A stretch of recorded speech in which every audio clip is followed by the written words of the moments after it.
아이고 오늘 화사합니다. 아, 이제 잘생긴 손으로 입장을 하는 건가요? 아이고 오늘도 충전 좀 하고 와야 되는데. 여러분 메달이 없습니다. 참 정말. 희사의 사탑이가 작은 줄 몰랐으니까 우리가. 진짜 여기 떡하니 첫 해 걸었어야 되는데 그래. 다들 김치국만 마시고 개인전으로 서로 헐뜯고. 아니 난 진짜 서운한 게 석진이 형님이 개인전으로 돌아서고 아예 쳐다보질 않더라고요. 아니. 그 전에는 막 따뜻하게 막 몇 번 봐주고 그랬는데 아, 서바이벌 출신이다, 서바이벌 출신. 아니야, 역시. 아니야.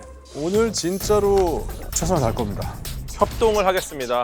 지식 충전할 준비 됐죠? 열심히 하겠습니다. 네네네. 자 오늘도 한 분야의 최고의 전문가가 브레인 아카데미를 찾아주실 예정인데 궁금하다. 정답 도전의 기회는 단 한 번뿐이에요. 문제를 모두 맞히게 되면 지식의 메달 획득과 함께 제발. 300만 원의 상금을 획득할 수 있습니다. 개인전이 오늘은 없다고 해요. 하지만 단 한 문제라도 틀리면 메달 획득은 실패. 틀린 문제 하나당 100만 원씩 차감됩니다. 세 문제가 틀리면 상금은 빵원이 되겠죠. 아, 마이너스, 뭐, 걷어가진 않네요. 하지만 네 문제 이상 틀렸을 시 강력한 핸디캡이 적용된다고 합니다. 핸디캡이요?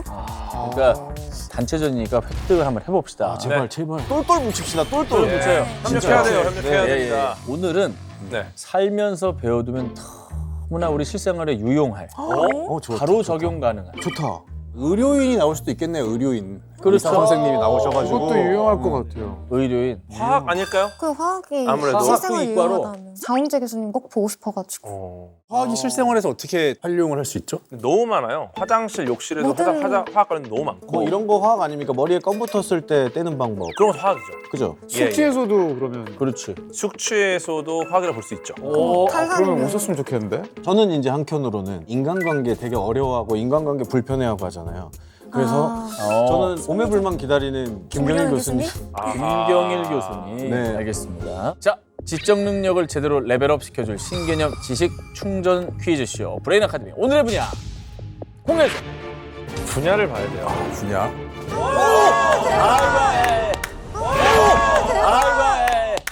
사이컬러지네요. 심리학의 아버지라고 불리는 분이죠. 예, 예. 저와 실루엣이 비슷한, 몸 체형이 비슷하신 맞아요. 소세지 몸매 1인자. 인상이 아주 좋으시고. 만약에 뒤에 계시면 정말 기분 나쁘겠네요. 소세지 몸매라고. 과연 우리가 추측한 그분일지 제발 맞았으면 좋겠다. 떨려. 심리 마스터를 모셔보겠습니다. 나와주세요. 과연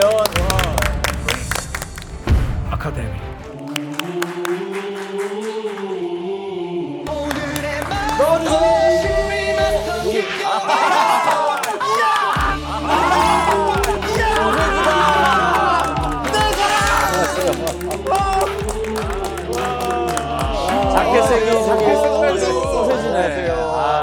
소세지 닮은 색깔의 옷을 입고 나온 인지심 약자 김경일입니다. 저도 그렇죠. 예. 야, 와.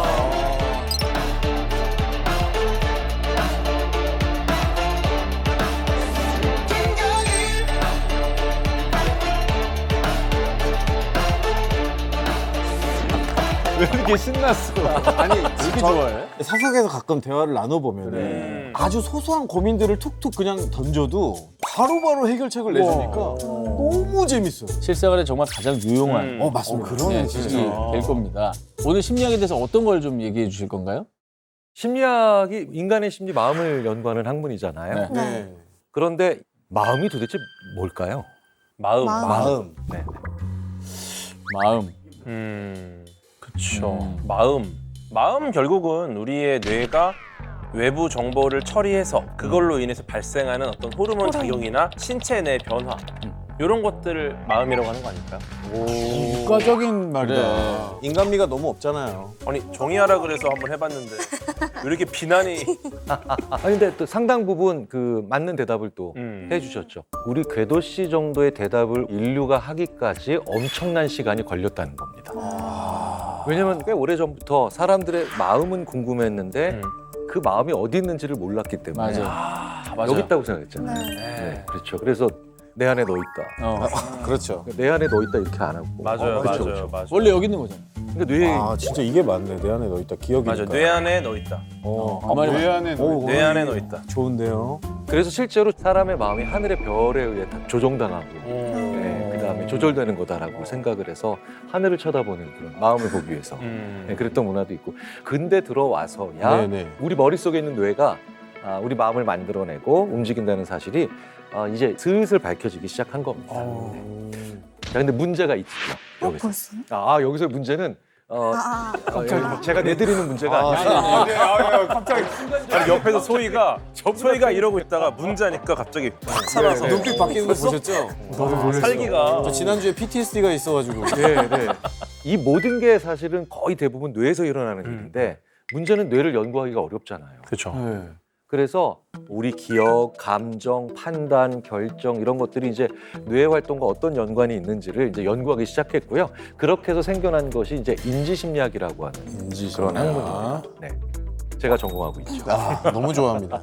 자, 그래서 뇌가 도대체 어떻게 작동하기에 우리의 마음을 움직이는지 우리가 많은 궁금증을 가지고 있잖아요.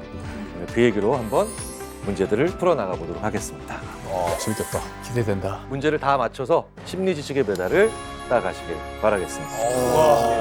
파이팅!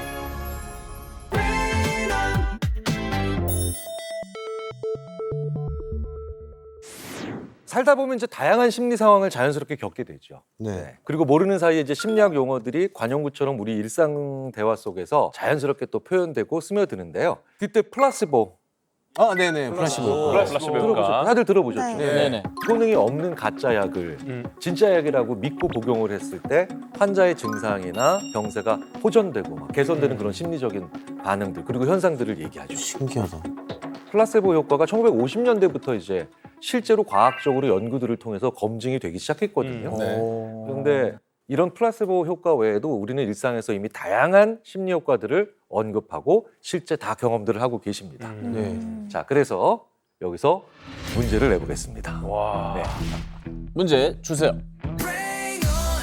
그림이 상징하는 심리 효과를 맞춰보세요.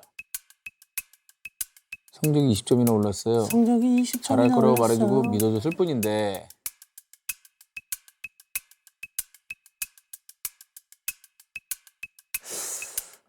믿어주니까 잘 나왔다는 얘기네요. 저거 뭐지? 잘할 거라고 말해주고 그냥 믿기만 했대. 긍정의 효과로. 넌 잘할 거야. 플라세보 아니에요? 아니야.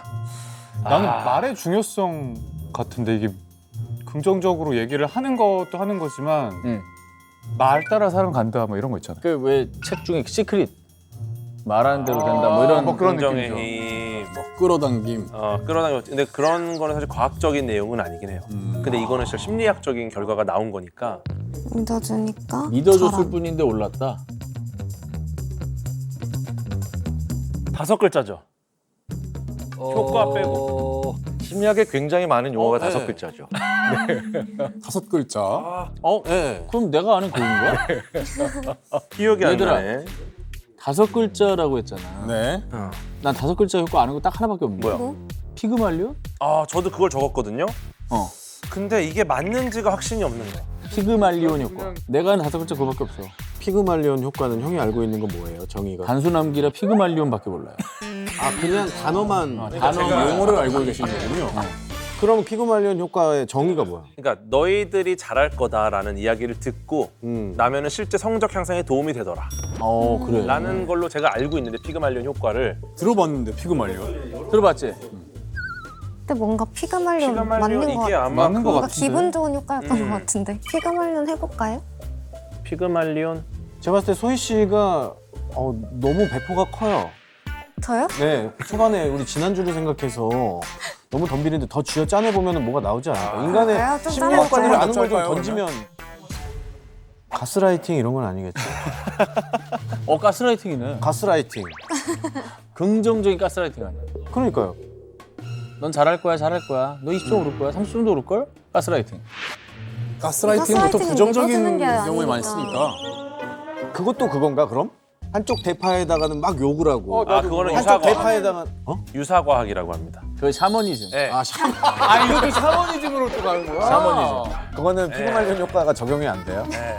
이거 도전해 봅시다. 뭐 더 이상 안 나올 것 같아요. 네, 그러니까 플라시보랑 비슷한 느낌이니까. 맞아요. 자, 네. 정답. 피그말리온 효과.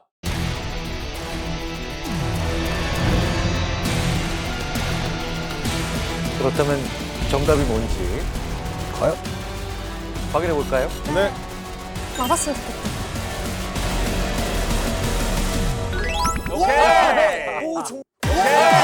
오, 정말 다행이다. 정말 다행이다.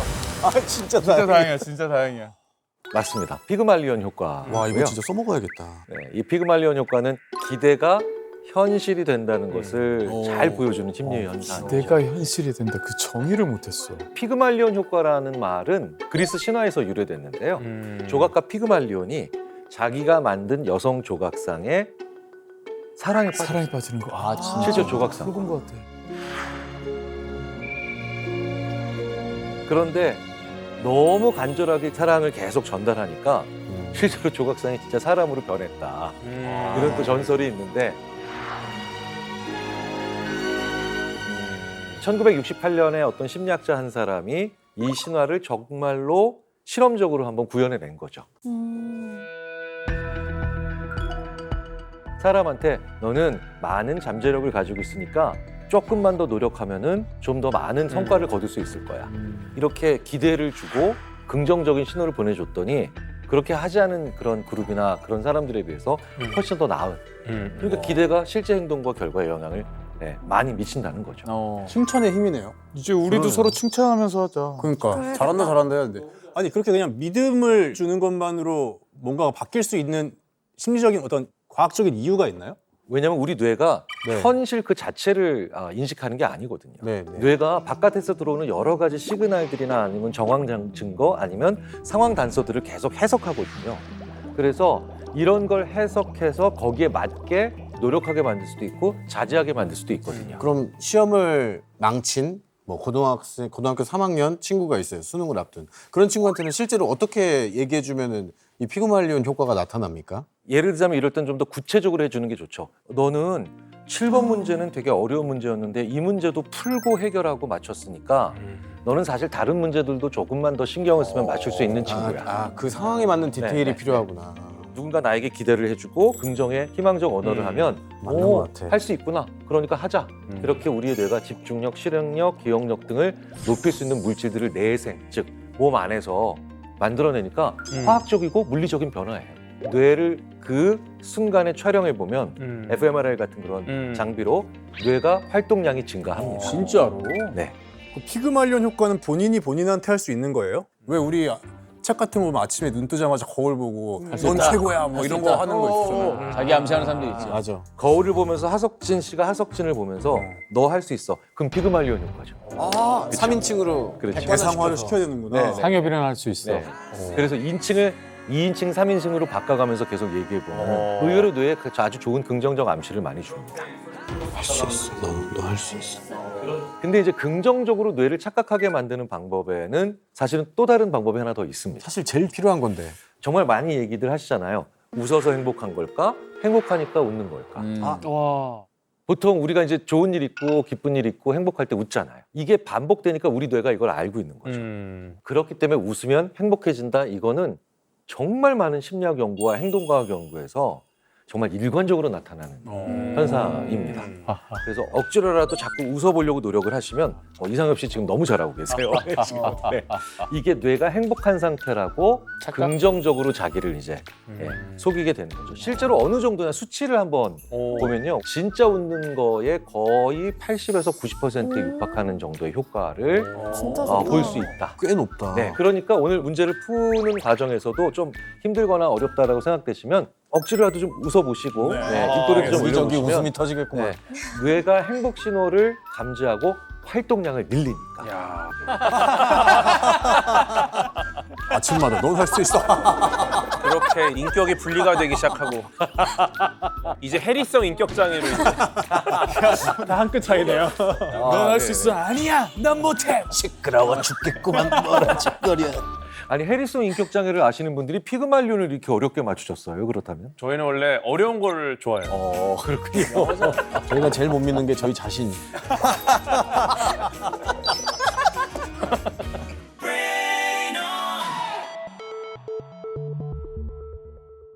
자, 우리 뇌가 어떻게 우리의 마음을 움직이는지 그 시작이 되는 이야기를 한번 해보겠습니다.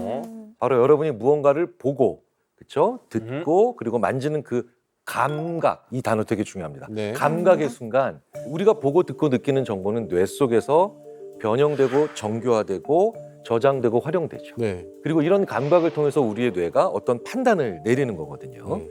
그런데 이제 우리는 흔히 감각기관을 통해 세상을 있는 그대로 받아들인다고 생각을 그냥 우리가 직관적으로 하잖아요. 네. 하지만 실제로는 감각을 느끼는 인지의 첫 순간부터 뇌는 사실은 엄청난 활동을 하고 있고요. 심지어 어떤 연구자는 그걸 음모를 펼치고 있다라고 표현하기도 뇌가? 합니다. 자, 먼저 그림을 하나 같이 보겠습니다. 아, 자, 이 그림이 어떻게 보이세요? 얼굴, 얼굴. 예, 네. 주사위라서. 주사위. 치와와 보여요. 치와와. 주사위로도 치와와. 보이고. 저도 주사위로 보였어요. 주사위, 눈사람. 눈사람. 그러니까 그냥 점이 3개 찍혔는데 네. 뭐가 보이냐고 아. 여쭤보면 전부 다 뭐 얼굴, 강아지, 뭐 네. 그리고 조금 더 사행성 있는 분들은 주사위, 뭐 이런 여러 가지 얘기들을 다 하세요. 그런 걸 많이 했죠. 네. 우리 뇌가 이 점 3개를 뭔가 익숙한 거에 갖다가 붙이는 거예요. 그렇죠. 그래서 지금까지 한 번도 사람이나 동물을 본 적이 없는 그런 사람. 네. 혹은 그런 경험이 상대적으로 적은 3살, 4살, 5살 정도 되는 아이들한테도 이 점 3개를 보여주잖아요. 뭐라고요? 뭐가 보여요? 라고 하면 점 3개요. 아, 솔직하게 직관적으로 하는. 근데 생각해보세요. 더 정확한 답이죠. 네. 그렇죠. 우리가 얼굴이 보여요. 이건 오히려 우리가 음모를 꾸민 거죠. 그렇죠. 왜곡을 한 거고. 우리가 알고 있는 정보들로. 손조에는 그렇죠. 네. 그래서 우리가 보고 있는 게 보고 있는 게 아니라 듣고 있는 걸 다 정확히 듣고 있는 게 아니라 기억 속에 저장되어 있는 무언가와 합쳐보며 알고 있었던 무언가에 이렇게 맞아. 대비해서 인식하려고 하는 그런 경향이 굉장히 많아요. 이게 바로 뇌가 감각을 처리하는 방식이죠. 네. 그렇죠. 저는 프랑스를 가면은 봉수아? 봉수아 이러는데 그게 가끔 어서화로 들리는 거예요. 봉수아? 봉수아? 이게 어서화로 들려가지고 아 이게 내가 익숙한 말로 들리는 그렇지. 거야. 언어도 그렇게 돼. 그럼 많죠. 비주얼뿐만 어서 아니라. 이불 개고 밥 먹어가 그런 거잖아.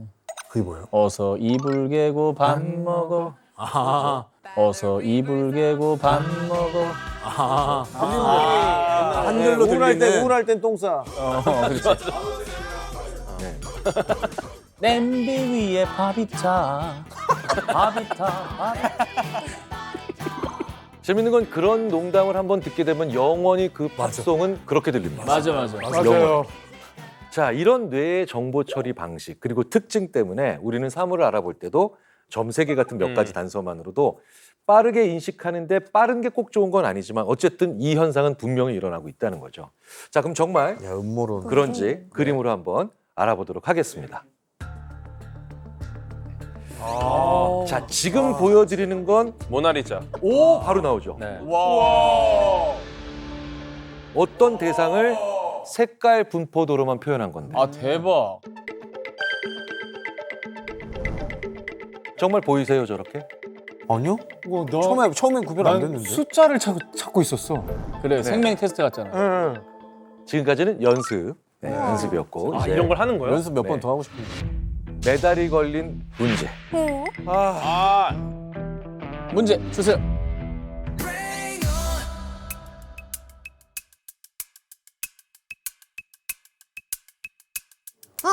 알았다. 나도 알겠다. 알았어. 나도 알았어. 나도 알겠다. 알았어. 안 보여. 오 진짜요? 야 너 안 보이는 척하는 거야? 아니 진짜 진짜로. 우측이랑 좌측이랑 튀어나온 게 딱 지금 확실히 보이잖아요. 그죠? 그렇지. 그러니까. 근데 근데 놀라운 제목 게 정확하게 맞추셔야 돼요. 대표자께서 최종적인 대답을 주시면 됩니다. 답을 주시면. 대표자 윤소희. 정답. 네. 빈센트 반 고흐의 별이 빛나는 밤. 밤애 아니야? 애 아니야? 나도 밤으로 알고 있어. 다음 아니에요? 별이 빛나는 밤. 자, 정답이 왔는지 왜 떠들이세요? 한번 확인해 보겠습니다. 별이 빛나는 밤. 그렇지. 별이 빛나는 밤에 했으면 밤에는 끝났네. 그건 라디오. 별이 별밤. 빛나는 밤에. 따란. 네, 이문세 씨. 정답은 빈센트 반 고흐의 별이 빛나는 밤이죠. 자, 이게 저 그림을 모르는 분들한테는 말도 안 되는 아, 예, 정말 그냥 몇 가지 색이 그냥 그냥 임의적으로 붙어 있구나 음. 이렇게 생각하실 수밖에 없는데 참 대단한 복원력이자 해석력 아닙니까? 근데 진짜 신기하다. 저렇게 빨리 찾아냈어. 그러니까 아주 극히 일부의 정보예요. 그런데 장기 기억에 보관된 사전 기억을 통해서 나머지 부족한 부분을 두 가지 단어가 중요하죠. 자동적으로 보완하고 채워 넣는 거죠. 그럼 아무튼 이런 컬러 점을 갖다가 그런 그림으로 연상시키는 이런 뭐랄까 보완 기능은 뇌가 왜 갖게 된 거예요? 왜냐하면 너무 많은 정보와 가능성을 고려하면 뇌가 혼란스러우니까. 우리가 이제 뭐 무슨 천국, 뭐 무슨 뭐 반점 이런 데 가면 메뉴판이 막 너무 많아요. 맞아. 그거 일일이 다 보면은 정신없는데 누군가가 야 여기서 그냥 짜장면 먹어. 혹은 이 집은 짬뽕이 최고지. 라고 하면 그 가능성 주의로만 딱 몇 가지만 고려하면 되죠. 그러니까 그런 비슷한 일을 우리 뇌가 스스로 하는 겁니다. 그래서 진화라고 하는 관점을 여기 한번 넣어보면 그런 개체들이 더 뇌를 효율적으로 사용하고 에너지를 절약했겠죠. 맞아요. 아 에너지. 왜냐면 우리 신체 기관 중에 제일 에너지를 많이 쓰는 곳이 뇌니까. 맞아요. 실제로 우리 눈에 안구에 네. 이제 맹점이라고 하는 것도 있죠. 음. 근데 맹점이요 시신경이 지나가는 자리이기 때문에 빛을 감지하는 세포가 아예 없는 거예요. 시각 세포가 없으니까 거기에 맺힌 상은 우리가 못 보는 거예요. 근데 우리가 어떤 걸 볼 때 나 맹점 여기 안 보여 이쪽 안 보여 이런 거를 얘기를 하지 않죠. 네. 옆에 있는 걸 자연스럽게 메꿔주는 겁니다. 우리의 보여주는구나 보완. 네. 그러니까 뇌가 채워넣고 왜곡하고 그다음에 없는 것도 있다고 생각하고 참 별의별 편집을 다 하는 거죠. 고생이 많네요. 네, 우리의 뇌는 정말로 놀라운 편집자죠. 네. 대단하다. 요걸 굉장히 잘하는 게 우리 뇌잖아요. 네. 우리 뇌를 본딴 인공지능이 지금 이걸 굉장히 잘합니다. 오. 그래서 업스케일링이라고 해가지고 화질이 안 좋은 사진을 고화질로 바꾸는 거 있잖아요. 아, 네. 요게 빠진 부분을 학습한 걸로다가 추정해서 만들어내는 거예요. 우리 뇌가 하는 거랑 똑같은 일이죠. 최고의 AI네. 네. 그렇죠. 점점 더 이렇게 수준이 올라가시는 것 같아서 제가 아주 뿌듯하고 흐뭇합니다. 너무 재밌어요. 네. 자, 근데 여기에서 또 다른 흥미로운 점들을 우리가 생각해 볼 수 있는데요. 우리 뇌가 부족한 정보를 메우는 것에 단순히 그치는 게 아니라 기대하는 대로 계속해서 사건을 만들어 가기도 합니다. 네. 그래서 이런 뇌 처리 시스템 때문에 오히려 우리는 또 다른 종류의 맹점에 가끔 빠지기도 합니다. 그런 함정에 어떻게 빠지는지 네. 한번 문제를 한번 여기서 내보겠습니다. 자, 문제 드립니다. 자, 다음 중 거짓말쟁이는 누구일까요?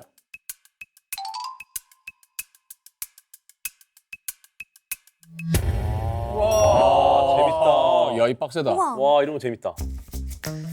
거짓말쟁이. 1번은 책. 2번은 도끼. 3번 레옹이에요? 3번은 레옹인 거. 내용이네요. 지금 이제 4번 뭐 하고 있는 거야? 4번 전화기를 전화야? 들고 있는 거 같죠. 5번이 궁금한데요. 뭘 5번은 그리고 뭔가 있는 쓰는 건가? 거 같고요.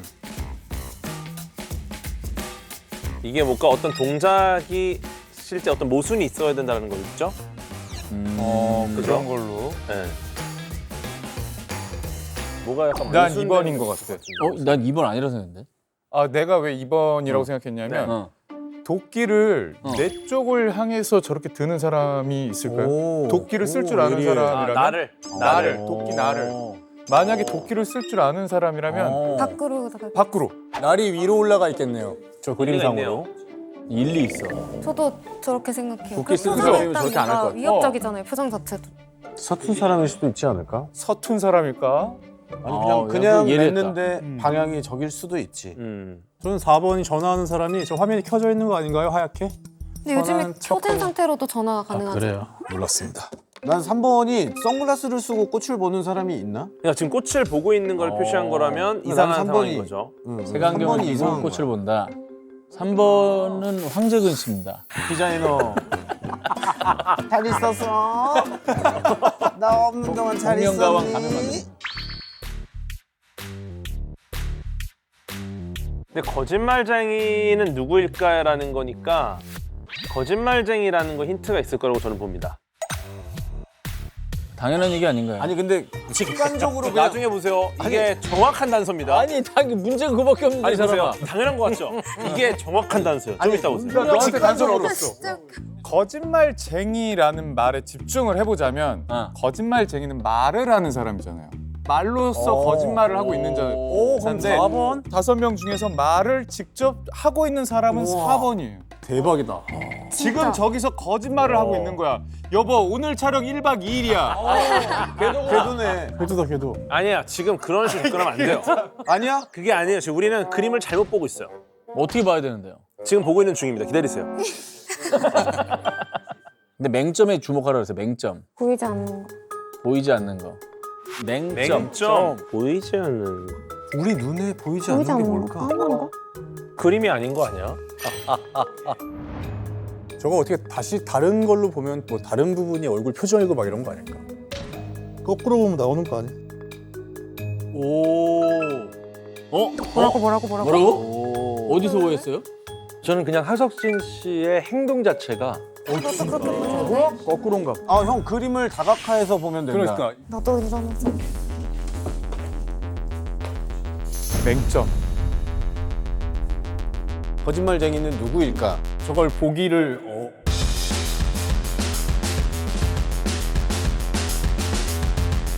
아니면 저 그림을 너무 우리가 따로 생각하나? 왜, 뭔데? 찾았어요? 왜, 뭔데? 찾았어요? 뭐였어? 추워요? 뭔데? 안경 쓴 사람. 왜?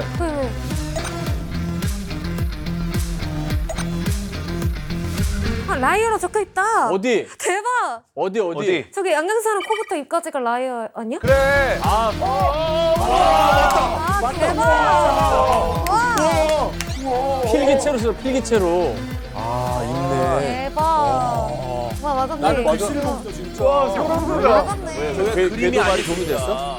한번 그런 방식으로 한번 본 거죠. 오케이. 여러분 대표 한 분께서 제가 도전하시죠. 대표로서 정답 5번 이 안경 쓰고 필기하고 있는 사람 거짓말쟁입니다. 자 정답인지 아닌지 한번 확인해 보겠습니다. 네. 그림이 아닌 거야. 나 오늘 적대. 그렇지. 맹점. 정답입니다. 대박. 와, 지켰습니다. 지켰습니다. 맹점. 와. 야 저걸 보고 나는 도끼를 뒤로 했느니 뭐 대박. 이러고 있었으니 와. 정답을 알고 보니까 야 저걸 내가 왜 못 찾았을까 이런 그러니까요. 생각도 좀 드시죠. 네. 네네. 왜 처음에 글자를 찾을 생각을 못 하게 돼요? 그렇죠. 그러니까요. 왜냐하면 거짓말쟁이를 찾으세요라고 하니까 전부 다 사람 얼굴, 행동. 행동, 그렇죠. 네, 이런 걸 보신 거예요. 선입견이. 말 안 되는 장면 막 이런 거만 생각. 내 말 따라했으면 우리 잃는 거 아니야? 그래도 근데 그래도 접근 됐어요. 방식 좋았다고 생각하는데. 근데 도끼를 뒤집는 것도 굉장히 신선하고 창조적이었습니다. 네네. 그래서 저도 이러면서 다음에 문제 낼 때는 도끼를 항상 이렇게 나를 위로해야 되겠다라는 생각을. 재밌다. 이런 문제 너무 진짜 좋다. 재밌다. 이런 문제 너무 재밌다. 좋다. 근데 어쨌든 이런 현상을 이제 인지심리학에서는 선택적 주의, 셀렉티브 어텐션이라고 하죠. 선택적 주의라고 하는데, 그러니까 말 그대로 수많은 자극들 중에 야 요런 측면이 관련이 있겠지라고 하면 이제 거기만 계속 보는. 그렇죠. 근데 만약에 제가 처음에 글씨나 단어에 한번 초점을 맞춰보세요. 아, 라고 하면 그런 순간에 바로 뇌의 기대가 싹 바뀌면서 행동이 아니고 철자? 글자 패턴? 이런 식으로 하니까 우리가 훨씬 더 잘 찾을 수 있게 되는 그런 관찰력 일들이 짱이었어요, 벌어지고요. 진짜. 궤도가 딱 그렇게 접근해줘가지고. 네, 맞아. 얘기해줘가지고. 그러니까. 기분 되게 좋았어. 발견하는 순간. 벌써 여기까지만 문제를 풀어봐도 그 심리학 지식 잘 충전되고 있으신 것 같으신가요? 너무 재밌어요. 너무 와. 이 계세면 메달은 우리 것이에요. 자, 지금까지는 우리 뇌가 시각 정보 위주로 이제 인식하는 상황에 대해서 위주로 설명을 드렸잖아요. 우리 감각에는 시각만 있는 게 아니죠. 네. 캐나다의 신경학자 와일더 펜필드라고 하는 연구자가 만든 호먼큘러스라고 하는 모형입니다. 여기서 가장 크게 강조된 신체 부위가 어딘지 아시겠죠? 네. 손. 네. 손과 그렇죠. 손과 입술이죠. 입술. 입술. 아, 뇌에서 차지하는 영역이 많다라고 하는 건 그만큼 세포가 많이 할당되어 있다는 거고 그만큼 변별력을 비롯한 여러 가지 예민함이 많이 동반될 수밖에 없다는 거죠. 그래서 촉감각이 굉장히 세상에 대해서 주는 게 많거든요. 그리고 굉장히 많은 걸 우리로 하여금 느끼게 만듭니다. 아. 우리의 촉각 수용체라고 하는 것들이 피부 전체에 퍼져 있는데 요게 좁은 면적에 많이 빽빽하게 모여 있을수록 더 예민할까요? 예민하지 않을까요? 예민하죠. 당연히 또 예민하겠죠. 그런데 팔꿈치 이런 데는요. 별로 예민하지 않습니다. 맞아요. 네, 그렇죠? 네. 네. 손가락 끝. 미치죠. 네. 정말 예민하죠. 그래서 큰 손보다는 작은 손에 더 빽빽이 몰려 있기 때문에 상대적으로 손이 작거나 손끝 면적이 좁은 사람, 식별 능력이 더 뛰어난 경우가 많습니다. 자, 그렇다면 얼마나 손의 촉각으로 정보를 잘 처리하고 계신지 또 인식하고 계신지 한번 확인해 보려고 문제인가요? 합니다. 자, 네. 문제입니다. 어떻게 할 수 있지? 문제 주세요. 보시면 총 6개의 상자가 있죠. 네. 네. 만지는 문제인가? 그러니까. 그런가 보다. 그러니까. 아, 무서운데. 상자에 있는 거 만지는 건가 보다. 눈 감고 이런 거 하지 마. 이런 거 하지 마. 나. 이런 거 싫은데. 이거 최악인데. 나 이거. 가족을 할 거 아니냐고. 자기 앞에 있는 상자 안에 있는 손을 넣으셔야 됩니다. 네. 각자 자기 앞에 순서대로 손을 넣으셔서 안에 있는 물체가 어떤 문자인지 6번을 순서대로 읽으면 하나의 단어가 완성이 됩니다. 자, 촉각을 이용해서 상자 속에 문자를 맞춰보세요. 문자야? 한 2명이라도 틀리면은 단어가 완성이 안 되는 거예요. 그러니까 자기 박스만 만질 수 근데 있는 거야. 한두 명은 틀려도 문장이 그치, 돼야 유추할 되니까 수 맞출 수 있으니까. 있어. 단어잖아, 단어. 근데 뭐 움직이진 않겠죠? 상자에 손을 넣어서 한번 오케이, 형 잘 읽어야 돼요. 대문자 소문자인지도 좀 형 알려주세요. 왜? 그냥 어려운가 봐. 형 뭐예요? 뭔지 말해줘. 오래 걸려. 자 이제 이상엽 씨 나오셔서 그 옆에 있는 상자에 돈을 넣으시고 네. 이게 볼록 아니면 오목이기 때문에 한 번에 인식 안 되나 봐. 내가 봤을 때 다 다를 것 같은데. 형 거만 다른 거 있는 거 아니야? 빼주셔야 됩니다. 왼손이 예민할까 오른손이 예민할까? 줄어 쓰는 손 추천. 뒤집어져 있을 수 있어요. 뒤집어져 있을 수도. 알겠어요. 아, 바로 알았어? 이거 너무. 이거 헷갈리는 거다. 자 이제 형태를 합치면 무엇이 되는지 어떤 단어가 되는지 한번 추론해 보시죠. 나는 진짜 내가 만진 게 숫자였어요. 숫자였어? 너 제대로 만진 거 맞니? 진짜로. 이렇게 1 모양으로 돼 있었어. 1. 1. 아, 1이야. 1 L일 수도 이 있고 모음이 아니면- 아니고 나는 보. 보. 보?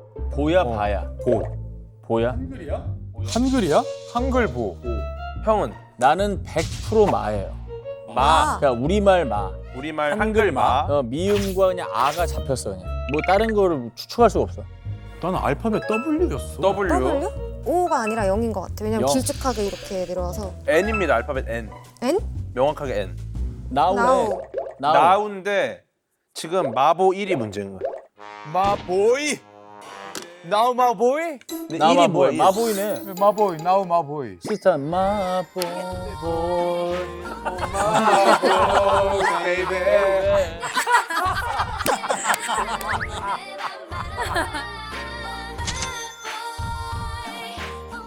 근데 내가 지금 한계선 잘못한 것 나 같은데. 지금 비읍이 확실했지. 네, 비읍은 확실했어요. 저는. 일단 비읍의 O 고딕으로 1하고 보.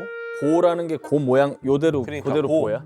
아니요. 뒤집혀져 있었어요. 뒤집혀 있다고? 네. 에? 근데 보가 정방향이 아니라면서. 보 맞아요? 보? 현무형 마 확실해? 나 마 확실해. 만 아니고? 아니 절대 마예요. 절대 마예요. 뭐 다른 걸 아니 이거 한쪽만 만진 게 여기 왼쪽은 안 맞았지. 저게 지금 100만 원일 수도 있을 것 나도 같거든. 그래서. 100만 원. 그래 그러니까 한자. 그러니까 100만. 그럼 이거는 마가 형 아니라 만이야? 만이면 근데 마가 이상해 지금. 받침 만. 보 이렇게 뒤집어진 거 밑에 그러니까. 없었던 거 아니에요? 그러니까 보가 아니라 있었어, 나 있었어. 잘못 봐도 말이 맞으면 너무 확실하면 가도 되잖아. 원은 확실하니까 근데 순서가 이렇게 만도 되니까 아니고. 1. 근데 만이 아니면 일단 안 그러니까 되거든. 근데 만. 형이 형 니은 있는 거 알았어요, 몰랐어요? 안에. 있었던 것 같아. 아니, 형 다 안 만졌죠? 그러니까 이렇게 펴서 한번 그게 아니라- 돌렸어야지. 돌린 게 아니라 이렇게 많이 맞아요. 많이야, 많이. 아 그러니까 상엽이도 약간 요 상태. 100이야, 100. 맞는 것 같아. 200만 원 맞아. 아, 나 이거 맞는 거 같아. 맞아, 맞아. 한 분께서 도전해 주시죠. 정답 그래도 100만 원 가겠습니다. 100만 원을 하시겠습니까? 네. 맞았습니다. 자, 정답은? 화면으로 확인해 보시죠.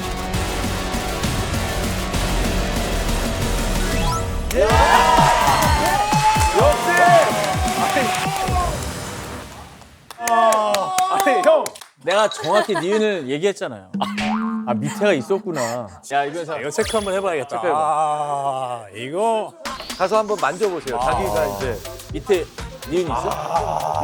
밑에 있지. 어렵다 근데. 너무 밑에 있어. 형거 어렵네. 야, 내 거 너무 밑에 있어. 형거 어려워. 에이, 야, 야, 상엽아. 너는 이거 보로 헷갈릴 수가 없는데. 진짜네? 우와 이걸 맞췄어 우리. 우리 이번 거 멋졌다. 아 기분 좋아. 우리의 집단 이성. 우리의 단합력. 야, 근데 재밌었다. 어려웠다 이거. 촉감각이라고 하는 게 이렇게 재밌는 측면들이 있고요. 최근 들어서 손끝, 즉 촉감각 연구가 정말 많이 활발해지고 있습니다. 네, 사실은 심리학뿐만 아니라 거의 모든 인간과학 분야에서 촉감각 연구가 활발하게 이루어지고 있거든요. 왜 그럴까요? 한번 생각을 해보세요. 로봇 같은 거를 인간 대체하기 위해서. 끝까지 그것도 AI. 상당히 관련이 있죠. GPT에 엄청 의존. 사실은 AI가 이제 시각과 청각은 인간을 거의 완벽히 속이죠. 요즘 엄지손가락으로 제일 많이 하시는 게 뭔가요? 핸드폰. 핸드폰. 터치. 예. 아, 터치. 그러니까 이게 스마트폰 키오스크처럼 이렇게 터치로 조작하는 기기들이 일상 속에서 정말 많이 자리를 잡아서 요즘 왜 자동차 회사들 딱 보면 운전하고 있을 때 여기 딱 버튼을 어떻게 누르고 어떻게 또 하느냐 기술적인 문제를 떠나서 이거 터치의 감각, 압력, 그다음에 수준, 미세한 변별력이나 미세한 정보가 엄청나게 중요하거든요. 이게 어려운 게 그리고 로봇 같은 애들이 지금 촉각을 연구한 이유가 깨지기 쉬운 물건 옮기려면은 적당한 힘으로 얘를 잡아야 되는데 그 적당한 힘이 촉각이거든요. 그래서 계란 같은 거를 그렇죠. 잡는 게 되게 네. 어려워요. 네, 정말 어려운 기술이죠. 저 교수님 저 질문이 있는데 요즘에 이제 애들 슬라임 갖고 놀면 맞아, 또 너무 맞아. 좋고 이 심리적 안정감 액체 취해준다고 이게 무슨 관계가 있습니까? 촉각이랑. 오, 그럼요. 태아 초창기부터 하는 거는 촉감각이죠. 엄마의 자궁 안에서도 아이가 자기의 손과 얼굴을 엄마의 자궁벽을 만지고 막 부비고 이러면서 촉감각을 발달시키고 가장 먼저 발달시키거든요. 인지 발달의 가장 기초가 되는 감각, 촉감각. 그래서 그러니까 다양한 걸 해야 되죠.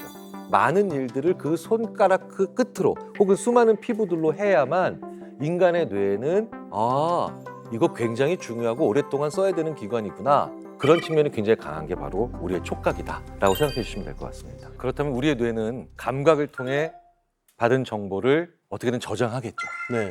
자, 어떤 방식으로 저장을 하느냐 다뤄보도록 하겠습니다. 저장. 자, 그러니까 이제 저장된 기억을 어떻게 활용하고 운용하는가. 아, 이거 진짜 중요하죠. 특히 우리 프로그램에 제일 중요한 거 아닙니까? 그렇죠. 배웠던 거를 끄집어내야 되잖아요. 맞아요.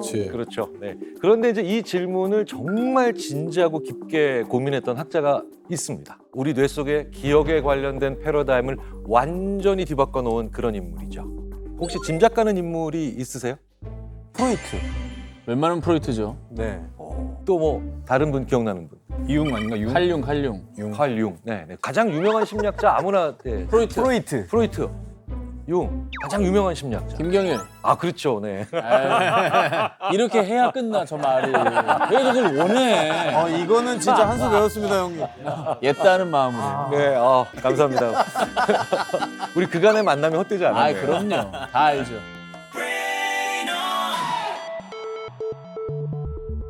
답을 너무 쉽게 내주셔가지고 제가 깜짝 놀랐는데 현대 심리학의 아버지라고 하면 이제 지그문트 프로이트죠. 프로이트인데 심리학을 검색해도 이미지 검색해도 저 사진부터 나오는 그런 분이죠.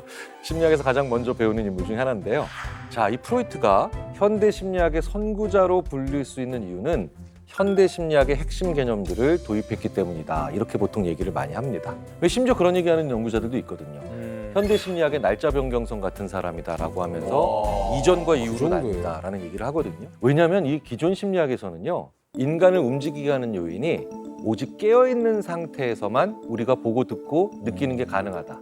즉 생각하는 것, 의식만이 마음을 결정한다. 그런데 이 프로이트는 의식만 가지고는 마음이 결정되지 않는다.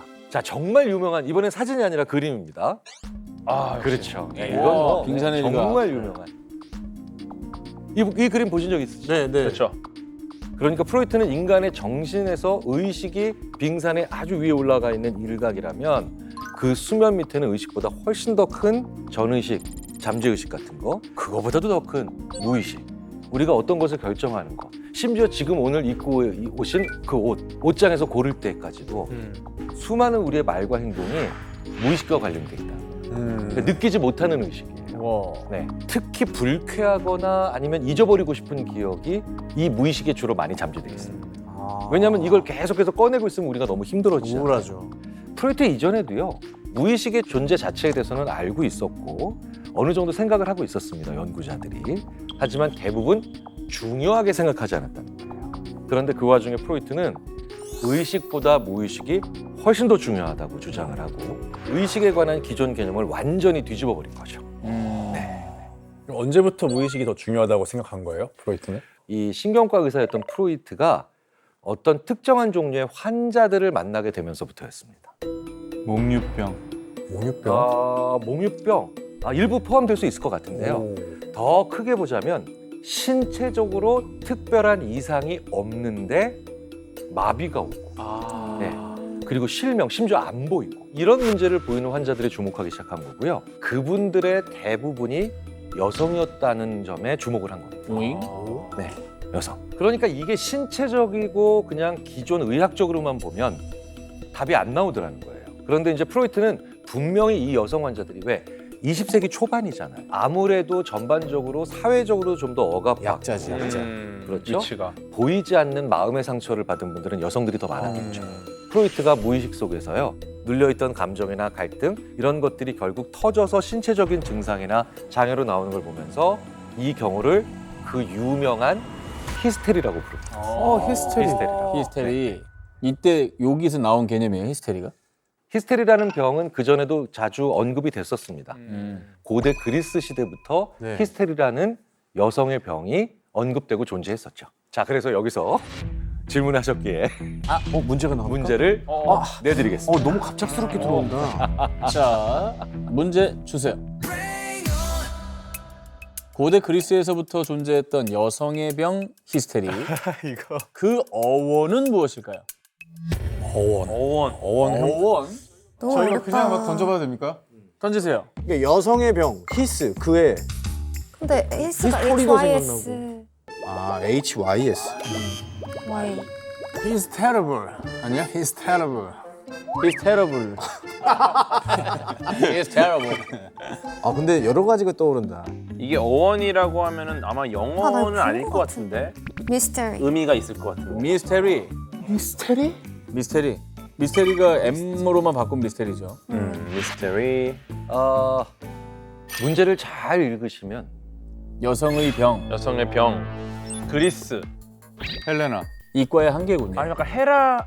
아니 이거는 또 너무 또 질투의 여신이니까. 질투의 여신 헤라 좋아. 어려? 헤라. 헤라가 질투의 여신이잖아. 그리스 여신. 근데 헤라가 히스테릭하잖아. 그러니까. 그 남편 그거 때문에 그러니까 헤라로부터 왔나?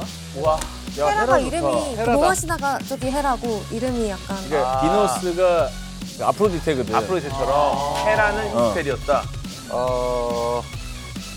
지금 너무 철학적으로 가고 있어요. 틀렸다는 얘기. 너무 철학. 아니야. 지우세요. 네. 히스테리는 진짜 모르겠는데. 여성의 병. 여성의 병. 여성의 병. 뭔데요? 여성분들이 우리 어머님들이 누구나 겪는 갱년. 갱년기. 에스트로겐이 에스트로겐. 감소하는 그 갱년기와 에스트로겐 관련이. 감소. 에스트로겐, 헤스트로겐. ES 계속. 근데 그게 발견이 됐어요, 저 당시에? 그럼 그러니까 조금만 제가 틈을 들이면 이렇게 품격을 높이시고 이런 거 아닌가 봐. 현대 과학적으로 자꾸 오시려고 하는 그냥 여성의 병으로 네, 가야 네, 되나 보네. 네. 여성의 병. 주로 경험하는 병? 병. 막 아 그거 아닌가? 생리 그 관련된 거 아닌가? 생리? 월경 주기. 그러니까 월경이나 이런 거 아닐까? 월경, 달마다. 월경이다 월경. 월경일 것 같아. 문제에 아까 선생님이 집중하라고 했으니까. 아니 어렵다. 이거는 정말 약간 찍어야 될 것 같아. 자 윤수야 갑시다. 네 정답. 월경이라고 생각합니다. 정답은 월경이라고 하신 네. 거죠? 자 그러면 정답인지 한번 확인해 보겠습니다. 너무 떨려.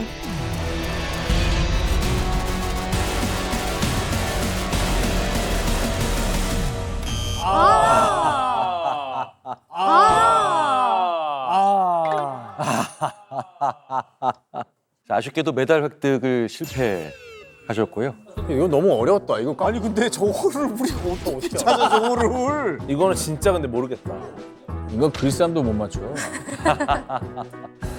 정답은 여성의 자궁입니다. 네, 그리스어로 자궁을 뜻하는 히스테라에서 유래가 됐고요. 네네.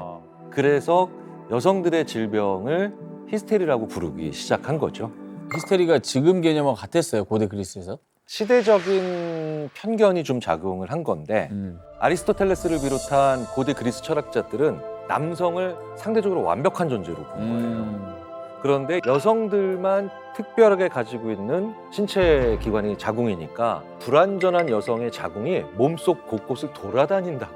그래서 여성의 몸에서 병을 일으킨다라고 이제 생각을 했던 거죠. 이런 오해는 의학의 아버지라고 불리는 히포크라테스의 전집에서도 나옵니다. 그러니까 자궁이 움직이면서 다른 장기들을 압박하고 밀치고 회방을 놓으면서 숨쉬기나 말하기가 어려워진다.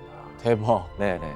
거의 수천 년 동안 그러니까 여성의 감정과 질병을 오해하는 이 기반이 됐다는 거예요. 원인을 잘못 알고 있었으니까 치료가 안 됐던 거네요. 그렇죠. 아주 정확하게 말씀을 해주신 건데, 그러니까 히스테리 치료법으로 원인을 잘못 알고 있으니까 치료 방법 중에 기상천외하다 싶을 정도로 근거 없는 방법들이 동원이 됐는데요. 중세 시대에 사용됐던 어떤 그림 하나를 보겠습니다. 이게 어떤 치료법인 것 같으세요? 저거 밑에 불 아니야? 불 피우는 것 같고. 태우나 봐. 향기 치료법입니다. 향기 치료법. 태워서. 네네. 하체 쪽에는 악취를, 얼굴 근처에는 향긋한 향을 맡게 하면 몸속을 마구 돌아다니던 자궁이 제자리로 돌아온다고 생각을 한 거예요. 하체에 악취를 뿌린 거는 그 자궁 그렇죠. 공격하려고. 네, 그것과 관련있다고 생각을 한 겁니다. 마녀 사냥이 한창이었던 시기에는 마귀가 몸에 들어가서 생기는 병이 또 히스테리라고 생각을 하고 성직자가 성경 구절을 끊임없이 옆에서 읽어주고 혹은 구마의식을 하는, 이러면 이제 히스테리의 치료가 가능하다고 또 믿었던 시기도 있었고요. 이제 프로이트의 시대에는 최소한 자궁이 떠다닌다라고 생각하는 건 이거는 완전한 오해다. 그래서 프로이트는 히스테리를 이런 신체 중심의 질병이 아니라 처음으로 여성의 심리적 고통으로 인한 병이다라고 생각하는 그런 큰일을 하셨네. 네, 전환이 이루어졌죠. 어쩌면 최초로 마음에 집중한 사람일 수도 있겠다. 자, 그리고 이때 프로이트가 아주 중요하게 연구했던 심리 반응이 있죠. 지금 이 순간에 우리 모두가 누군가는 느끼고 있을 감정. 피로. 김경일은 배고픔. 그거는 늘 자각하고 있는 감정이고요. 장악, 공포. 공포, 꽤 근접한데 분명히 구분되는 감정입니다. 두려움? 두려움, 불안. 불안이에요. 네. 지금 우리는 불안이라는 감정과 단어에 너무 익숙하죠. 네. 우리 인류 역사에서 불안이 공포와 거의 같은 감정으로 취급됐던 경우도 오랜 시간이죠. 하지만 프로이트는 달랐던 거예요. 공포는 외부 현실의 위험에 대한 자연스러운 반응이죠. 그런데 불안은 외부가 아니라 내면에서 오는 위험 신호예요. 아예 다르네. 그렇죠. 그러니까 공포는 즉각적인 반응인데 불안은 같은 공포를 느껴도 얼마든지 사람이 달라지면서 다른 수준의 불안, 다른 종류의 불안을 느끼고 또 경험하게 될 수도 있다는 거예요. 네. 그리고 심지어는 인간은 좋은 일이 있을 때도 불안해지거든요. 가끔. 네. 맞아. 이렇게 좋아도 되나? 그래서 프로이트는 새롭게 이 불안을 재정의 내려봅니다. 그리고 현재까지 심리학계에서 불안에 대한 연구가 활발하게 이어지고 있는 원동력이 되기도 하죠. 지금 너무 불안합니다. 문제. 언제 문제가 또 튀어나올지. 자, 여기서 문제를 언제 말씀하실지. 이런 불안은 정말 예지력 있는 불안이죠. 자, 문제 내드리겠습니다. 주세요. 뇌에서 불안을 가장 먼저 감지하고 빠르게 반응하도록 경고 신호를 보내는 부위는 어딜까요? 부위. 아니 뇌에 부위가 뭐뭐 있는지를 알아야 될 것 같아 일단. 전두엽, 전전두엽, 편도체, 해마, 측두엽, 식두엽. 측두엽, 후두엽. 뇌관, 후두엽, 뇌관, 뇌관. 뇌관, 뇌관, 뇌관. 뇌간. 편도체가 공포 아니에요? 편도체 공포인데. 드디어 궤도가 움직일 때가 왔어. 근데 나는 공포 관련된 건 편도체밖에 몰라. 그럼 편도체의 신호를 보내는 게 어디예요? 제일 먼저 편도체가 제일 인지하는 먼저 거. 감지를 하는. 편도체를 제거하면 이제 공포를 못 맞아, 못 느끼게 느껴. 되는데 아. 그쵸. 혹시 편도체 말고 다른 거 있으세요? 없어요. 편도체가 그나마 제일. 더 이상 근거가 없다. 이건 그거다. 자, 그럼 어느 분이 네. 네.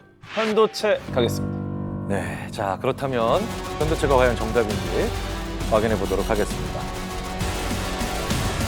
답은 편도체입니다.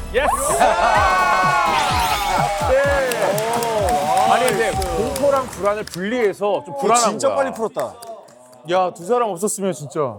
궤도랑 윤소엽 씨 이거 어떻게 맞춰요? 어떻게 맞추라고. 편도체를 처음 들어보는데. 혼자서만 알지.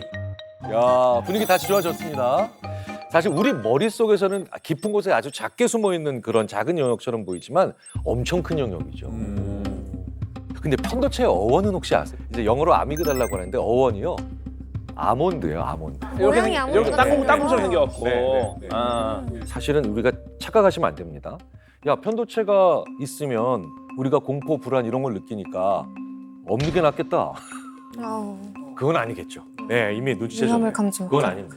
편도체를 일시적으로 마비시키면 쥐가 고양이 앞에서 어슬렁대리고 고양이 앞에 데려다 놔도 덤빕니다. 맞아요. 유유히 지나다니고. 그렇죠. 근데 사람도 왜 속된 말로 겁대가리 없는 사람 있잖아요. 편도체가 그럼 겁대가리였네요. 겁대가리지. 그 대가리 겁대가리.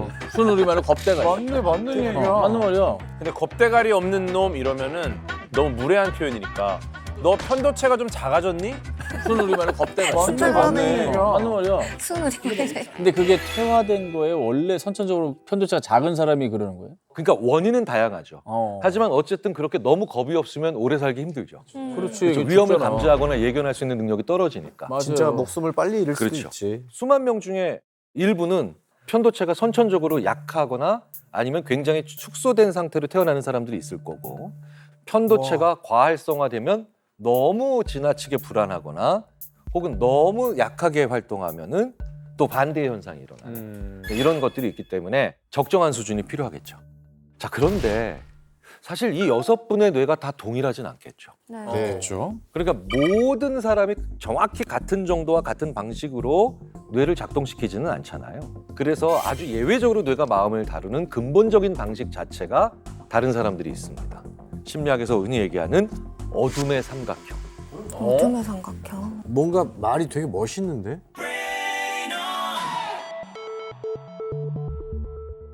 다크 트라이어드라고 부르는데요. 첫 번째 한 축이 나르시시즘. 그렇죠. 자뻑. 네네네. 나머지 한 쪽이 마키아벨리즘. 마키아벨리. 권모술수 막 이런 거. 네. 나르시시즘, 마키아벨리즘 그리고 우리가 가장 또 두려워해야 되는 그리고 피해야 되는 존재 소시오패스. 사이코패스와 소시오패스. 사이코패스. 아. 네, 사실 소시오패스도 그 한 축에 들어가는 사람들이죠. 이 세 가지 성격 특성을 묶어 부르는 말이 바로 어둠의 삼각형입니다. 들어보셨죠? 무서운 사람들이네. 그렇죠. 자, 이들은 각각 다르지만 모두 자기 자신이 1순위인 사람들입니다. 그러니까 사실은 타인에 대한 배려와 타인에 대한 연민 공감이 없죠. 자기 이익을 위해 타인을 수단으로 얼마든지 사용해도 전혀 죄책감 안 느끼는. 그래서 공감 능력이 당연히 낮죠.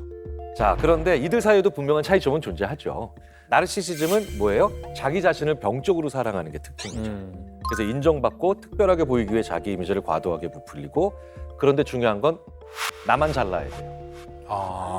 같이는 못 잘라. 아, 그 차이구나. 네네. 마키아벨리즘이라는 게 있죠. 이게 마키아벨리의 군주론에서 이제 유래된 개념인 거. 이들은 이익을 얻거나 나한테 도움되거나 좋은 일이 일어나는 것에 그치는 게 아니라 권력 자체를 쥐어야 돼요. 쥐어서 타인 위에 군림해야 됩니다.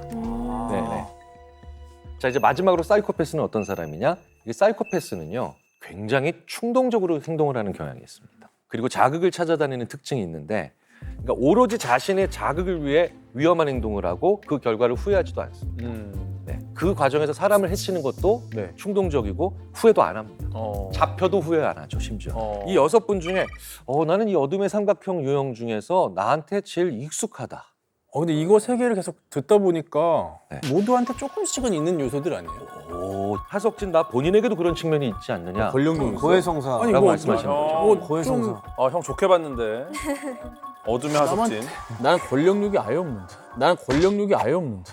뭐 좀 지금 하석진 씨께서 말씀하셨던 그런 걸 바로 양심이라고 합니다. 아, 하석진 씨는 양심이 있기 때문에 그렇게 말씀하시는 거예요. 난 양심이 없는 거예요? 나는 없어, 2번은. 이 개념은 언제부터 생긴 거예요? 이 사이코패스 같은 개념은? 18세기 정도부터 그 흔적이 나옵니다. 오래됐네. 근데 우리는 정작 들은 지 얼마 안 된 것 같거든요. 우리 어릴 때는 없었던 개념 같은데. 실제로 연구자들이나 아니면 실무자들이 18세기 정도부터는 정상적인 판단을 못하고 사회적으로 뭔가 좀 이상한 행동을 하는 사람들을 사이코패스라고 얘기하는 건 흔적이 보이는데요. 본격적으로 사이코패스 연구가 시작된 거는 1950년에서 60년대 넘어올 때쯤입니다. 왜냐하면 이때 미국에서 미디어가 발달하면서 그런 엽기적인 살인과 범죄들이 우리에게 알려지면서 범죄자들을 연구해봐야 되겠다. 심리학자들은 사이코패스라고 하면 제일 먼저 떠올리는 연구자로는 캐나다의 범죄 심리학자 로버트 헤어 교수를, 로버트 헤어라는 그 인물을 떠올리죠. 사이코패스 연구에서는 정말 프로이트 같은 사람이죠. 우리가 얘기하죠. 전으로 또 나뉘게 됩니까? 네. 왜냐하면 사이코패스인지 아닌지 우리가 판단을 해야 되잖아요. 네. 그 사람들의 심리적인 행동적인 특성을 체계화해서 PCLR이라고 하는 진단 도구를 만들었는데요.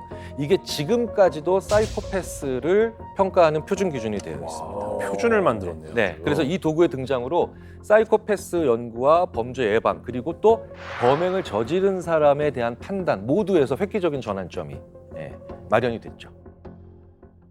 이 한국에서는 이 진단 결과가 일반적으로 전문가들 사이에서 40점 만점에 25점 이상이면 사이코패스로 분류하죠. 그럼 우리나라도 쓰는 거예요? 범죄자한테? 씁니다. 2003년 9월부터 2004년 7월까지 여성 20명을 살해한 연쇄살인범. 유영철이 38점입니다. 이거는 거의 만점이잖아. 거의 무섭다. 무서운 거야. 가평 계곡 사건 주범 이은혜 아시죠? 네. 네, 31점. 굉장히 높은 점수입니다. 그리고 기억나십니까? 조두순. 그렇죠. 전과 19금 아동 성폭 협범. 우리 사회를 치를 떨게 했죠. 몇 점? 29점. 이 점수도 굉장히 높은 점수죠. 와, 그치. 7번 문제가 이 검사인 거야, 하나가.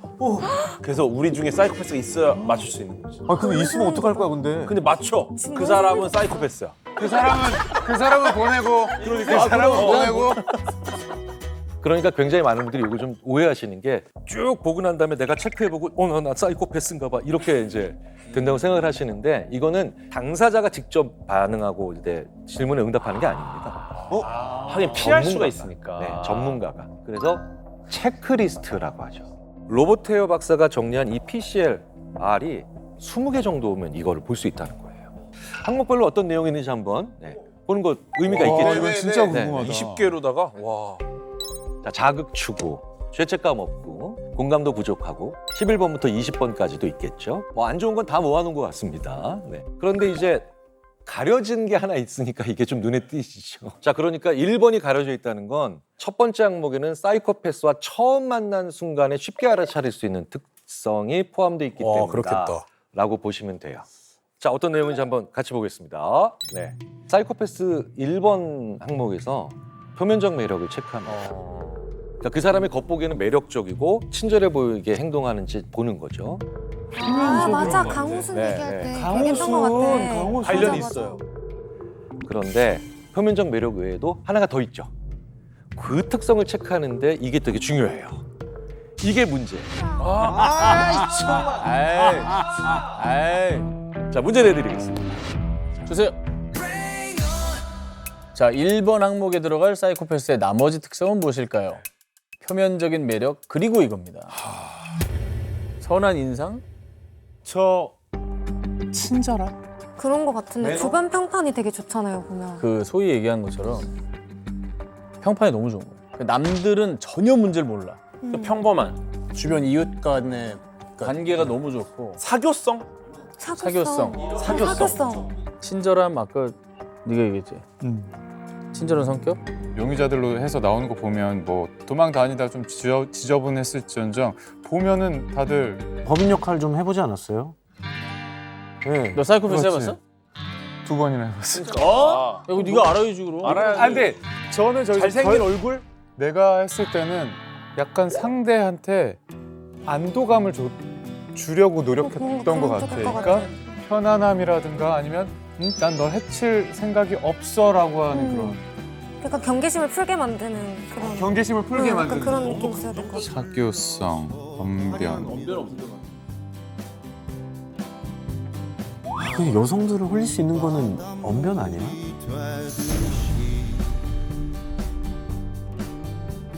통틀으면 첫인상이 굉장히 좋은 사람이어야 해. 맞아 맞아. 그러니까 소개팅에서 마음에 들 때 딱 나오는 무언가 부드러운 말투. 오 그런 부드러운 말투가 부드러운 말투? 부드러운 말투, 호의적인 말투, 표면적인 매. 호의적 말투? 호의적인 말투? 호의적인 좋을 말투, 것 같아. 호의적인 말투. 화려한 언변 뭐 이런. 친절한 말투, 부드러운 말투. 거의 답이 나왔어요. 그러니까. 하지만 어쨌든 답은 거의 근접한 답은 지금 나왔어요. 그러니까 나왔다니까. 이거 새로운 거 하면 안 된다니까. 화려한 언변.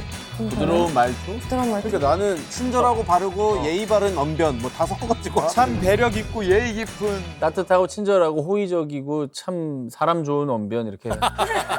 좀 많이 지저분하긴 한데 자, 여러분 문제가 아직도 남아 있습니다. 이제 도전하셔야 됩니다. 상해봐 가. 언변하지 말고 말투로. 더 이상 저 하지 마. 그러면 어차피 그냥 똑같아. 친절함으로 하겠습니다. 네. 도전. 네. 친절함? 친절한 뭐. 언변? 언변까지 넣으실 거죠. 친절한 말투. 친절한 말투가 말투. 말투가. 언변. 친절한 말투. 네. 친절한 말투. 네. 정답. 네. 5글자. 이거 맞히면 대박.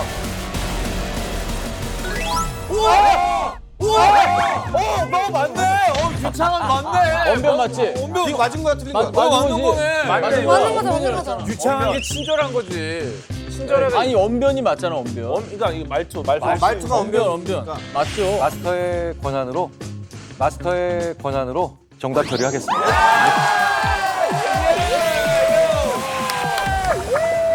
언변 얘기를 많이 했어요. 언변 얘기 많이 했어. 이거 말이니까. 언변. 아 좋았다 언변. 제가 정답으로 처리한 이유 중에 하나는 저 체크리스트에서 의미하는 게 유창한 말솜씨가 물 흐르듯이 잘 막힘없이 가기 때문에 호감을 주는 말솜씨라는 뜻이기 때문에 너 내가 할 수 있다 그랬지. 진짜 소개팅에서 딱 제일 중요한 두 가지네. 그 표면적인 매력이라고 하지만 사실은 정확하게는 위선적인 매력입니다. 네, 연구자가 보고 얼마나 매력이 위선적인가를 보려고 그 하는. 표면적인이라는 게 그 뜻이구나. 그다음에 그러니까 말솜씨도 그냥 유창하다라고 하는 건 그러니까 뭡니까? 속마음과는 다른 거죠. 특징이라는 거. 근데 진짜 위험하네요. 네, 그렇죠. 그런데 이제 여기서 하나 더 우리가 알아야 될 게 있죠. 그들이 누군가를 아는 것도 중요하지만 그들의 피해자가 누가 되는가를 알아두는 것도 좀 필요하지 않을까요? 네. 사이코패스들이 본능적으로 자기의 먹잇감을 잘 알아봅니다. 그래서 어떤 사이코패스들은 저 사람의 걸음걸이만 봐도 내 희생양이 될 수 있는지 아닌지 판단할 수 있다고 얘기를 하는 걸 보면 제일 대표적인 게 어딘가 자신감 없어 보여요. 그런 사람이 외로울 가능성이 높기 때문에. 그렇죠. 혼자일 가능성이 높고. 없어져도 않잖아. 그러니까 외로울 사람일 가능성이 높으니까. 맞아. 그래서 내가 좀 성공을 많이 못했더라도 아니면 내가 많이 가지지 못했더라도 항상 자신감 가지고 살아가시는 게 여러모로 좋지 않을까. 사이코패스들이 그런 분들을 가장 노려보고 있고, 예. 그 다음에 희생양으로 삼아보려고 어떤 획책을 하고 있습니다. 밟고 올라가려고. 그런데 의외의 사람들도 또 사이코패스가 좋아하는 유형들이 있습니다. 사실 이거 어떻게 보면 약간 안타까운 그런 측면인데 바로 공감 능력이 높은 사람. 역이용하네. 네, 그러니까 자기의 기분보다 타인의 기분을 더 신경 써줄 수 있는 좋은 사람. 조종하기 쉽다라고 생각할 수밖에 없으니까요. 남을 배려할 줄 알고 공감할 수 있는 사람들을 잘 사회적으로 보호하는 걸 만드는 게 되게 중요하다는 거죠. 네. 자, 그렇다면 이제 좀 어두운 얘기를 했으니까 오늘 이제 마지막 이야기로 사랑 이야기. 사랑 이야기. 나 같은 사랑꾼들은 뭐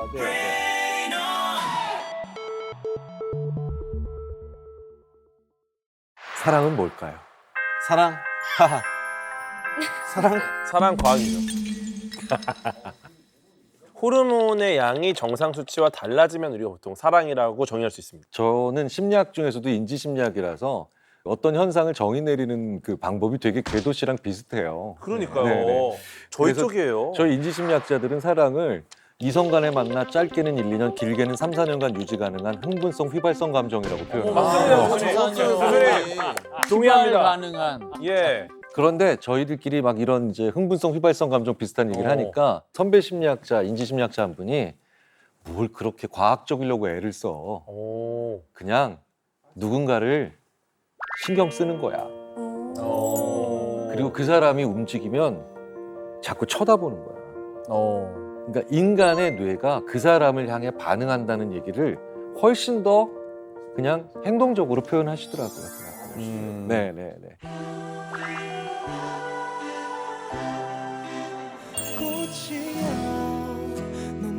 아직까지 인간이 어떻게 왜 그리고 무슨 이유로 사랑에 빠지는지 원리는 알 수 없는데요. 뇌에서 분명한 일이 벌어지고 있는 건 사실인 것 같습니다. 그래서 이 사랑이라는 감정에 대한 연구를 뇌의 영역으로 확장시킨 그런 인물들이 있죠. 신경과학자 중에 헬렌 피셔라고 하는 분이 있어요. 네, 헬렌 피셔는 2005년에 정말 사랑에 빠진 사람들의 뇌를 촬영했어요. 네, 촬영했어요. 사랑에 빠진 사람들의 뇌는 실제로 특정 부위가 굉장히 강하게 반응을 하는데 도파민이 뇌 보상중추에서 나오는 물질인데 도파민이 폭발적으로 활성화되더라. 엄청난 보상을 받고 있다는 거예요. 강렬한 행복감. 그러니까 엄청난 보상은 사실은 우리가 잭팟 터졌을 때, 보스톱 칠 때, 오광 떴을 때 사실 이럴 때나 나오는 감정인데 그런 게 사람에 대해서 느껴지니까 한 번쯤 다 그런 생각 해보시잖아요. 나 미친 거 아닐까? 네, 나 미친 거 아닐까? 이런 거 있잖아요. 실제로 왜 그러냐면 뇌가 미쳐 있는 거 맞죠? 왜 도파민이 그냥 넘쳐나고 있으니까. 네. 근데 실제로 가슴 두근거리죠. 잠 오지 않죠. 하루 종일 그 사람 생각만 하죠. 그렇죠? 심장 터지지. 난리 나죠. 난리 납니다. 저도 일기에서 잠깐만 내가 왜 이러지? 그게 야, 예나 지금이나 누구 사랑 얘기는 제일 재밌다. 재밌지? 이 사랑이 깊어지면 이제 설레고 막 이제 이런 것들도 좀 덜하는데 여기에 되게 중요한 게 이제 같은 세상에 공존하고 있다라고 하는 유대감. 애착 관계. 네, 애착. 이 순간을 담당하고 있는 호르몬이 또 따로 있죠. 그럼 이제 문제 드리겠습니다. 와우. 네. 연인 사이의 신뢰와 애착 형성에 깊이 관여하며 때로는 천연 진통제라고도 불리는 이 호르몬은 무엇일까요? 천연 진통제? 그러면은 엔돌핀 아니야? 옥시토신. 옥시토신? 엔돌핀이랑 옥시토신 세로토닌. 진통제는 근데 애착 형성은 사실은 옥시토신이랑 바소프레신이거든요. 바소프레신은 바소프레신은 독점력에 강하려는 거예요. 네, 자, 바소프레신 수치가 높으면 이거를 바람을 피지 않습니다. 정의를 해주세요. 네. 옥시토신, 바소프레신, 세로토닌 다 뭐예요? 이게 단계가 있습니다. 예를 들어서 연애 초기에 나오는 도파민이라든지 도파민. 네, 그다음에 뭐 페닐에티라민. 이게 이제 콩깍지 호르몬이에요. 콩깍지. 이걸 딱 하면 심박수 혈류량이 개선돼서 막 심장 뛰는데 이상한 단점도 멋있어 보이고 아름다워 보여요. 콩깍지네. 이런 것들. 콩깍지 네. 맞네. 그다음에 이제 2단계로 가면은 세로토닌 같은 약간 정착, 불타는 장작이 아니라 약간 은은한 약간 캠파이어의 약간 은은한 그런 장작. 그다음 마지막 단계로 가면 애착 형성, 신뢰 애착은 옥시토신과 바소프레신입니다. 두 가지가 제일 유명해서 그 바소프레신은 집착이 있어야 되니까 집착, 빼고. 그게 강하면 정말 말 그대로 집착까지 가요. 의처증, 의부증으로. 재밌어. 신뢰와 애착이라면 옥시토신이 제일 유력하다. 만약에 이 깊게 관여하면이니까 이제 도전하시죠. 네. 도전 네, 가자. 도전하시죠. 정답! 네, 네. 자, 궤도. 대표로 네. 옥시토신 가겠습니다. 옥시토신. 자, 정답인지 아닌지 한번 확인 들어가 보도록 하겠습니다.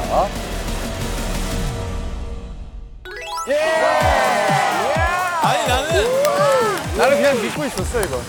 믿고 있었어. 잘했다. 깊게 관여하는 거니까. 깊게 옥시.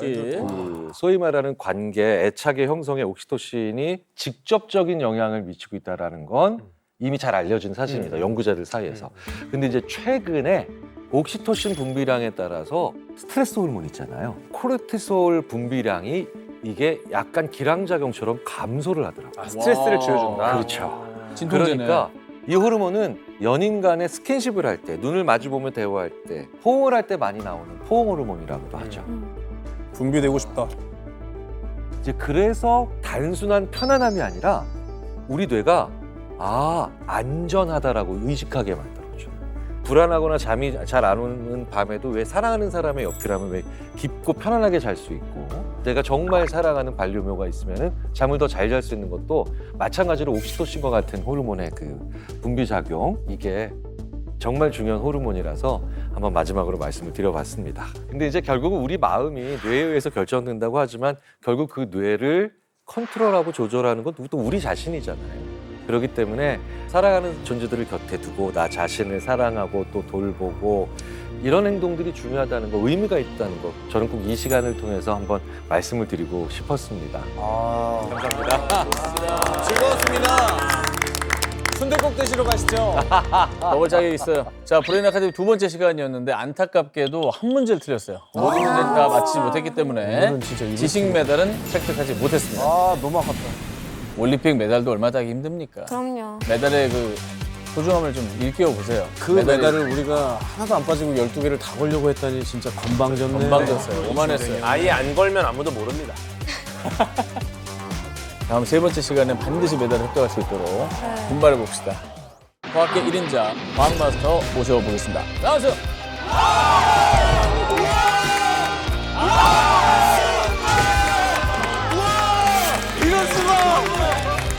과학이 어떻게 혁명을 일으켰나? 오늘 장담하는데 영화보다 재밌습니다. TV에서 보여주지 마. 개봉해도 돼. 과학의 아버지입니다. 고문당하고 재판정에 가게 되고요. 죽는 날까지. 가장 유명한 양자역학의 패러독스가 바로 슈레딩거의 고양이입니다. 슈레딩거 고양이는 중첩이라는 개념이 있어요. 양자역학이 아주 작은 세계에서 일어나는데 연결해서 고양이까지 커졌을 때도 중첩이 돼야 돼요. 이 상황이면 고양이가 그러면 살아있는 거야 죽어있는 거야? 사랑에 빠지죠. 근데 그게 불륜이긴 했어요.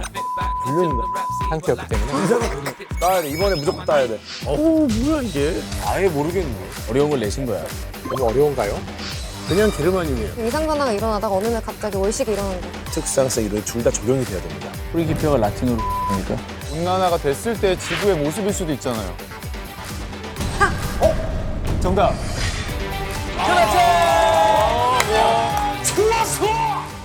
즐거운 밤 오아시스 Play the next channel